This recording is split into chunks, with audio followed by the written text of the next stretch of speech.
Hi friends, hello, welcome to మీ Mithuna channel. ఇక్కడ నేను ఈరోజు చూపించేవి నువ్వుల లడ్డూలు అండి.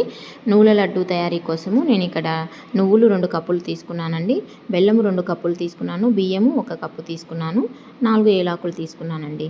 నువ్వులను బియ్యాన్ని ముందుగానే వేయించి పెట్టుకున్నానండి. తర్వాత వచ్చేసి వేరువేరుగా వీటిని మిక్సీ జార్లో వేసుకొని మిక్సీ పట్టేసుకున్నానండి. బియ్యంను, నువ్వులను, బెల్లాన్ని విధంగా వేరువేరుగా మిక్సీ పట్టేసుకున్న తర్వాత వీటిని మొత్తాన్ని కలిపేసుకోవాలండి. ఈ విధంగా కలుపుకున్న తర్వాత 4 ఏలాకులు అందులో వేసుకొని మొత్తం కలిపేసుకొని మరోసారి కొద్దిగా తీసుకొని మిక్సీ పట్టేసుకున్నానండి. నేను మిక్సీ పట్టేసుకొని ఈ విధంగా లడ్డూలుగా తయారు చేసుకున్నాను. అంతే అండి, సింపుల్గా 20 నిమిషాలలో తయారయ్యేటువంటి నువ్వుల లడ్డూలు రెడీ అండి.